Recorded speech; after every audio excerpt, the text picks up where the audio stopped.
What is Goblin? What's your history with drugs and weed? Like, did you start very young? Did you pick it up in like late high school, college? My first time getting high, I was 15. Well, all right.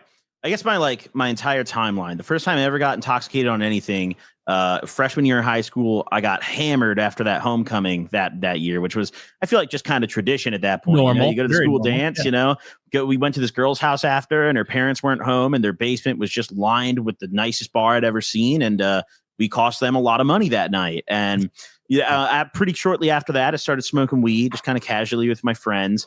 I think I didn't really become like an actual like drug addicted degenerate until like towards the end of my sophomore year of high school. I was 16 at that point, and I started taking Xanax and drinking cold meds because it was way cheaper than smoking weed. Shit, that's early. 16, you were Xanax. Robo tripping at 16? It escalated pretty quick. Yeah, I went from 15, just a little stoner kid, and now 16, I'm smoking whatever basically I can get my hands on. Oh, dude. So I really good, right? I don't know where this is going yet. Really?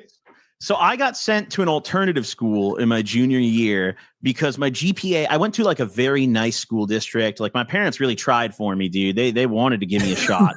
And I blew it. I was in a nice school district, and I learned that the way my school district padded their graduation rates, they're like one of the top districts in Illinois. The way that they padded the graduation rates was all the little degens like me with low GPAs, they'd ship off to this alternative school that gave no homework. So they come to me during the end of my first semester of my junior year of high school, and my GPA at this point is 0.8. Like I'm worthless in the classroom. Room for improvement. Absolutely. Yep. I'm worthless in the classroom. And when I was a kid, I was like a really good student, dude. I remember being in elementary school. I was like in the advanced classes, making my parents proud. And then I ended with a 0.8. Yeah, 0.8. So you just showed up and then just like you obstinately didn't do tasks where they're like, fill out this worksheet, and you're like, nah, fuck you. By that point, I was either high or asleep in like every class. Like the only time they'd get me right is first period, because first period, I just didn't have the time to really get high enough yet. There was a girl named Megan who she used to steal all her parents' Xanax, and she'd bring the whole bottle every other week, and she'd sell it to me. And then her friend named Peyton had a grandma who had a script for that too. And I'd meet him in the library every couple weeks. I'd buy the whole bottle from him, and then by second period, I'm asleep. So I didn't do much homework, and that's what really killed me. Because like the moment I walked out of the door, you weren't getting a single thing out of me school wise. Like I'm not doing shit.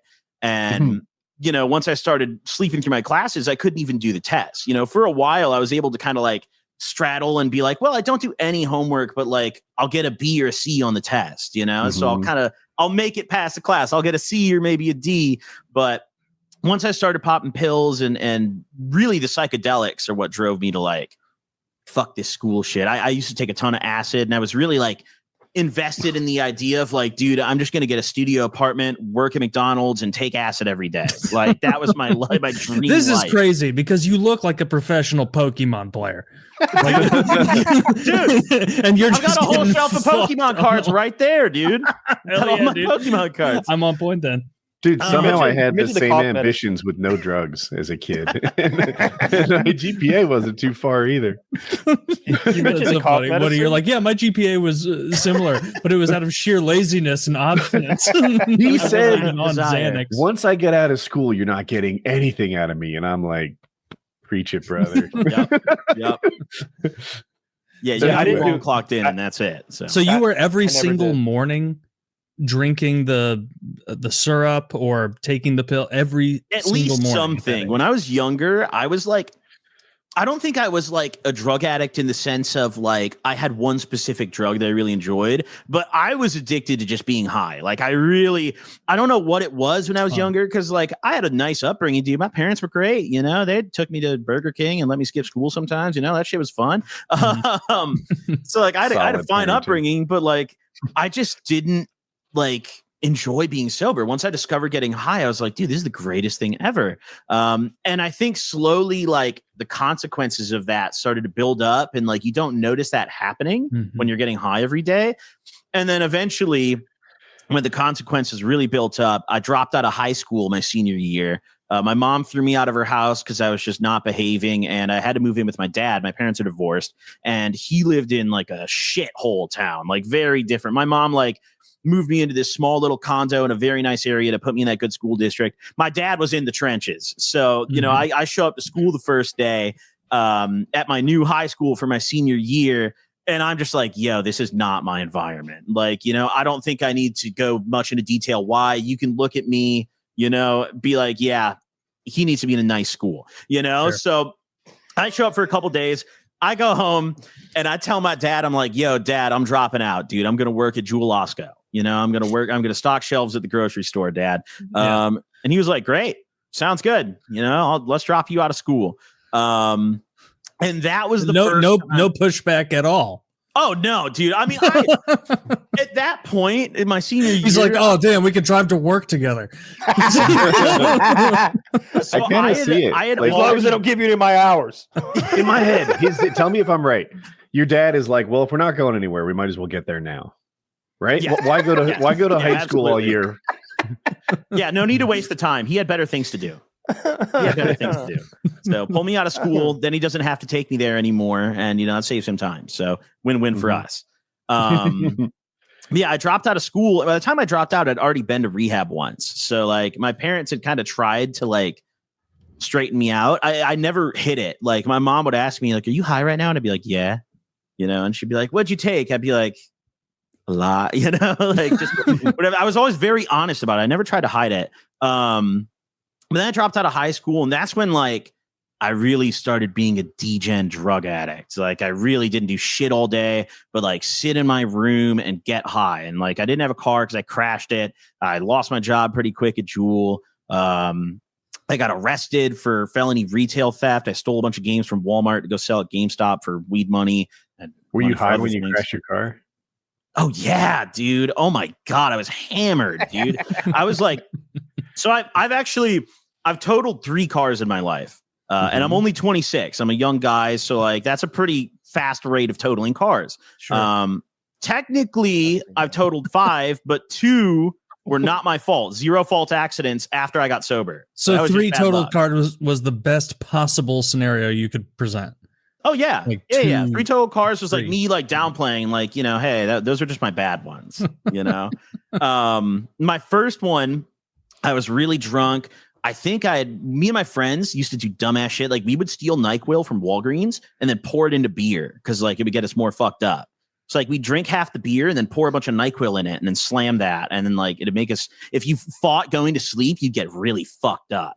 So I did a bunch of that. That's crazy because I was around a lot of people doing drugs and also getting fucked up in my mid-20s, early 20s especially. And the thought of a friend of mine drinking half his Bud Light and being like, dude, trust me with NyQuil, I would be like, the fuck is wrong with you? Like my whole friend group would have been like, something's wrong. Something's up. We all had 14 beers, but this is a problem. Did you ever huff gasoline? Because that's the most degen thing I've ever witnessed. That is where I drew the line. Huffing stuff is where I drew the line. I had a bunch of friends who used to huff. They used to inhale like fresh whipped cream canisters behind the grocery store to like get that little. That's not that bad though. That's rush. Like nitrous oxide. That was a thing in my brain. I was like, no, that makes me a tweaker. Like, yo, I can drink NyQuil beer every day, but like the moment if I start huffing stuff, I'm a tweaker. I can't. It wasn't even codeine. It was just NyQuil. Yeah, dude. We didn't have money for codeine. That shit's expensive, dude. Yeah, codeine isn't that really horrible for you? Absolutely. Well, it's RoboTrip. When you mentioned the cough medicine the first time, I was like, I thought NyQuil put a bunch of stuff in there where it's like, we'll solve this problem by killing them. If they use it. Isn't that horrible for you? Like, I think I'm catching on to the notion that fitness isn't your top priority. No, probably not. No, but acetaminophen in that. I think does NyQuil have that? It does. It has that. It has this thing called, I'm going to butcher the pronunciation of all these. Guaifenicin, I think. That's the one that's supposed to make you puke. So a lot of the manufacturers put that in to like try to stave off kids like me. But dude, you fight the sleep and you fight the nausea. And if you win the battle, you're going to have a sick ass time. So, you know, that's what we do like every other day. You went hard in the paint. And you're 26 now? I'm 26 now. I got sober. God, I don't count the days anymore, but I got like California sober. So that's a loose term. I did that like 3 years ago. It's been now. It was it was like the end of 2021. I stopped doing blow and ketamine and Xanax and all that. But yeah, I kind of went through the whole ringer. I smoked crack one time when I was 17. Was it fun? No, fuck no. It's actually not fun. It's infuriating, actually, is what it is. Like, I got really, like, imagine the worst rage you've ever felt in your life, and it lasts for about 2 minutes, and then you're just like, oh, dude, like, what was I pissed about, you know?